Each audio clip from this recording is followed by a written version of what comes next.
Dear students, welcome to the classes of Array Academy. We are studying double entry bookkeeping for standard 11th students, and presently we are studying the chapter on journal. The question is for banking transactions, and the question is pass necessary journal entries for the following transactions. Transaction दे रखा है, तो आपको bank transactions के बारे में journal entries करना है, बैंकिंग ट्रांजैक्शंस। और ये किसका बुक है बताया नहीं है।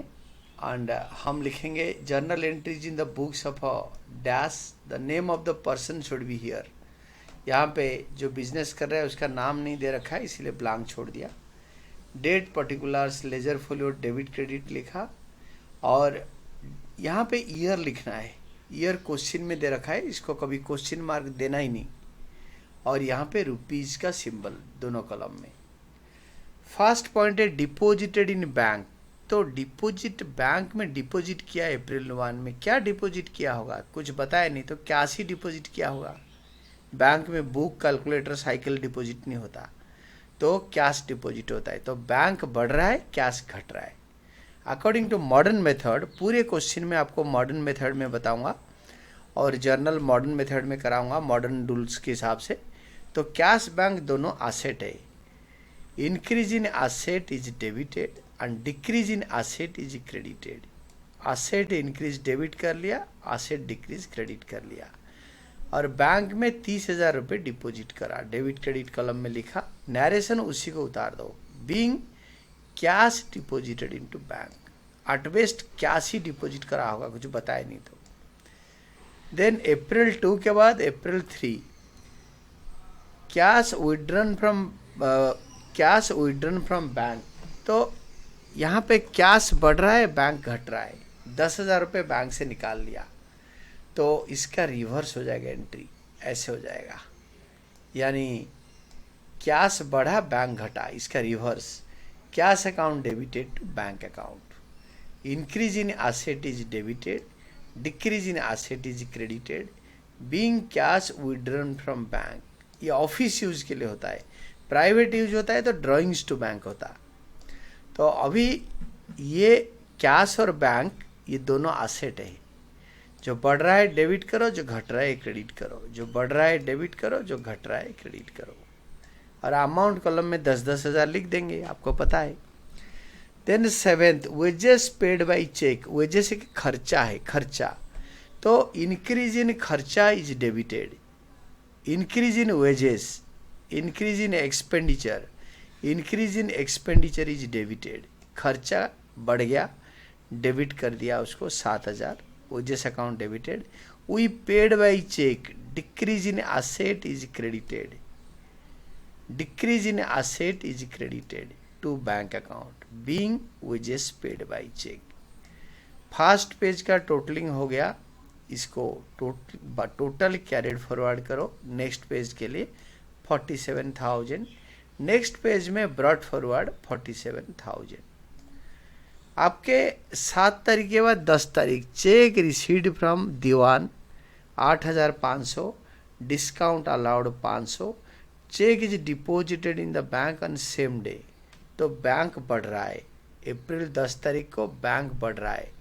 Increase in asset is debited, और हमने डिस्काउंट अलाउ कर दिया। डिस्काउंट अलाउ कर दिया तो डिस्काउंट अलाउ हमारा एक्सपेंडिचर है, डिस्काउंट अकाउंट डेबिटेड और discount allowed account debited. Increase in expenditure is debited, increase in expenditure is debited. तो आपके एसेट बढ़ गया, डेबिट करो, एक्सपेंडिचर बढ़ गया, डेबिट करो। टू दीवान, टू दीवान होता है हमने दीवान से चेक रिसीव किया, वो हमारे डेटर होंगे, तो डेटर घट गया, decrease in asset is credited. तो दीवान को क्रेडिट कर लिया, decrease in debtor is credited, या decrease in asset is credited by the total amount. 9,000 से 8,500 लिया और डिस्काउंट अलाउ कर दिया 500। तो नरेशन लिख देंगे, being received cheque after a discount and deposited in the bank on the same day. तो सेम डे जमा कर दिया। अगर नेक्स्ट डे या और कोई भी दिन आगे के लिए जमा करेगा तो ये हो जाएगा cheque in hand account debited.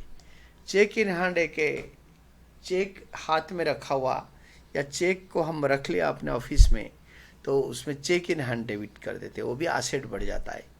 अगर सेम डे होता है तो बैंक बढ़ेगा। नेक्स्ट होता है आपके 12 तारीख, आज पर standing instructions bank paid telephone bill. Bank को इंस्ट्रक्शन दे दिया था, बैंक हमारा खर्चा पे कर देगा, तो इंक्रीज इन खर्चा अकाउंट डेबिटेड।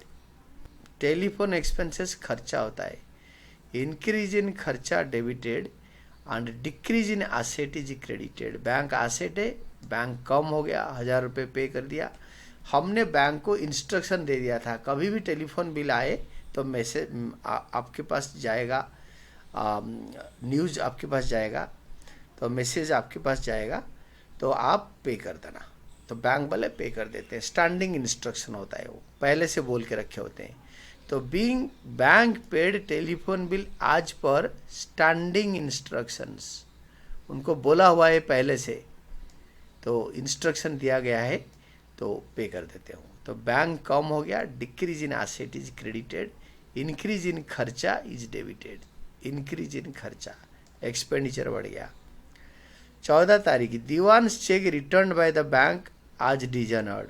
जो मिस्टर दीवान जिन्होंने चेक दिया था वो डिजनर हो गया, तो पूरा इसका रिवर्स एंट्री पास कर दो, चेक रिसीव का उल्टा।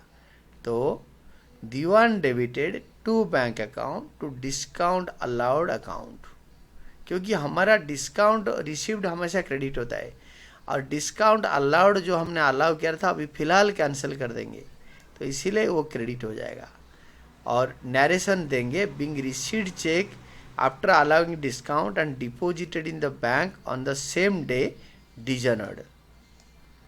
तो इसमें डिजनर्ड जोड़ना था, नहीं जोड़ पाए, तो इसको लिखना है कि बैंक में जमा हुआ था अनडिजनर्ड, यहाँ पे लिख देना अनडिजनर्ड।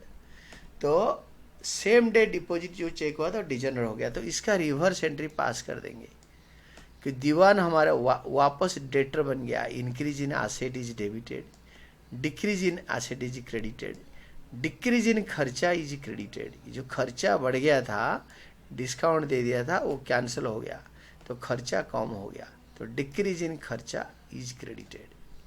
एंड ये डिजनर्ड है, इसको अनडिजनर्ड लिख देना। देन नेक्स्ट डेट होता है 16 तारीख, चार्जेस डेबिटेड बाय बैंक। ऐसे charges debited by bank, debited मतलब ये होता है डेबिटेड, तो bank charges account debited, debited by bank. Increase in खर्चा इज डेबिटेड, एक्सपेंडिचर बढ़ गया तो डेबिट कर दिया। और बैंक कभी आपके घर नहीं मांगने आता है खर्चा, वो आपके बैंक अकाउंट से पैसे कम करते हैं। Decrease in asset is credited, decrease in asset is credited. Being bank charges charged by bank. Total करो, 66,400 carried forward is brought forward in the next page. Next line में 17 तारीख, goods sold and sale proceeds deposited in bank. Goods बेचा, bank में जमा कर दिया, increase in asset is debited 8,000। To increase in revenue, increase in sales, increase in revenue is credited 8,000। Being sold goods for cash deposited in the bank on same day, on the same day. इसका दो हो सकता है, bank to sales and cash to sales and bank to cash. दोनों को अगर combine कर लेंगे, बैंक डेबिट बैंक क्रेडिट कम हो जाएगा, तो कैश डेबिट कैश क्रेडिट कम हो जाएगा, तो बैंक टू सेल्स होगा। 17 के बाद आपके 19 तारीख, bank has paid insurance premium आज पर standing instructions. Bank insurance premium पे कर दिया, इंक्रीज इन खर्चा is debited, increase in expenditure is debited to bank account, decrease in asset is credited.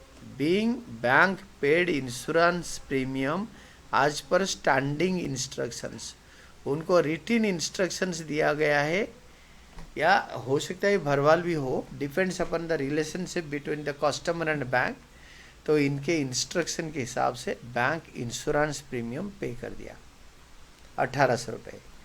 And the last deposited dividend deposited bye collected by bank, आज पर standing instruction bank dividend collect करता है। Dividend होता है किसी share, company का share में आप इन्वेस्ट करे हो तो शेयर पे जो इनकम मिलता है profit, that is called dividend. तो बैंक बढ़ेगा।